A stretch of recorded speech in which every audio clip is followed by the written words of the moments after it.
नमस्कार, मैं Harinarayan Prasad SS plus two high school Gola lockdown की पाठशाला में आप सभी का स्वागत है।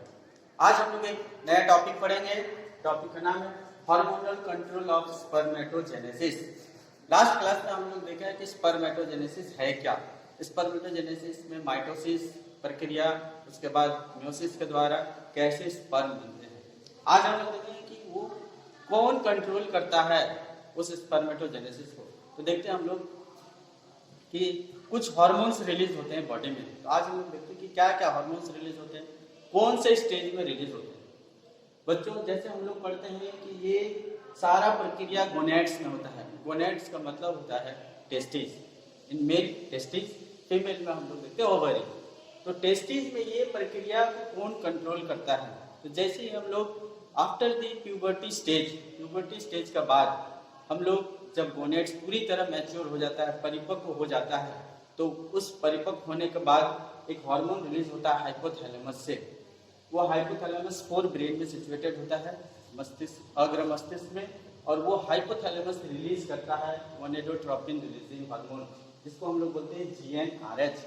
ये गोनेडोट्रोपिन रिलीजिंग हार्मोन स्टिमुलेट करता है पिट्यूटरी ग्लैंड, जो हाइपोथैलेमस से बिल्कुल नीचे रहता है, फोर ब्रेन में ही। हाइपोथैलेमस से बिल्कुल नीचे रहता है पिट्यूटरी ग्लैंड।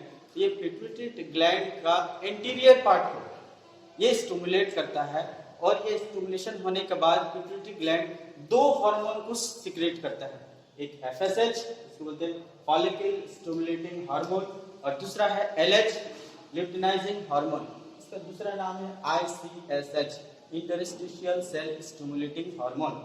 ठीक है, ये FSH stimulating hormone acts on Sertoli sales.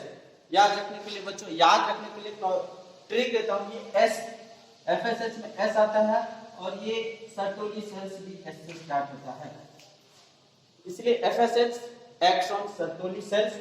और ये सर्टोली सेल्स का काम क्या है कि जैसे स्पर्म बनता है तो it provides nourishment to the sperm. इसको हम लोग नर्स सेल भी बोलते हैं। ये स्टिमुलेट स्पर्मियोजेनेसिस। हम लोग देखे थे स्पर्मेटोजेनेसिस प्रक्रिया में एक मतलब स्पर्मेटिड से स्पर्म बनने की प्रक्रिया को हम लोग बोलते हैं स्पर्मियोजेनेसिस। उसको भी ये स्टिमुलेट करता है। और ये दो प्रोटीन और स्टिमुलेट करता है, एंड्रोजन बाइंडिंग प्रोटीन एंड इंहिबिन। ये दो हार्मोन का काम है। अभी आगे हम लोग देखते हैं LH और ICSH। ल्यूटिनाइजिंग हार्मोन को हम लोग इंटरस्टिशियल सेल स्टिमुलेटिंग हार्मोन इसलिए भी बोलते हैं कि ये सेमिनिफेरस ट्यूब्यूल्स के बाहर इंटरस्टिशियल स्पेस में होता है।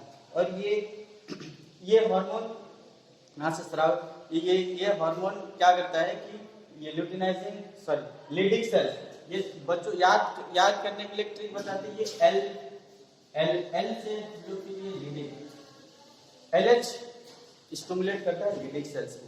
हम लोग LH स्टार्ट होता है L से, और ये लीडिंग सेल्स को स्टिमुलेट करता है। लीडिंग सेल्स इंटरस्टिशियल स्पेस में होता है, और ये सिक्रीट करता है testosterone, synthesis and secretion of testosterone hormone यहाँ पे स्रावित होता है।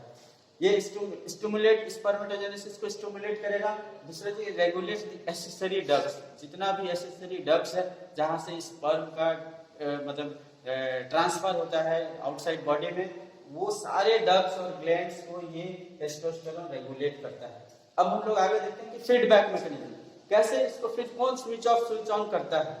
फीडबैक मैकेनिज्म क्या होता है कि जैसे ये टेस्टोस्टेरोन का मतलब सिक्रीशन बढ़ जाएगा, टेस्टोस्टेरोन और ये एंड्रोजन बाइंडिंग प्रोटीन, ये टेस्टोस्टेरोन और ये एंड्रोजन बाइंडिंग प्रोटीन, ये दोनों मिलके ये दोनों जैसे ही मिलेगा ये स्टिमुलेट करता है स्पर्मेटोजेनेसिस की प्रक्रिया को।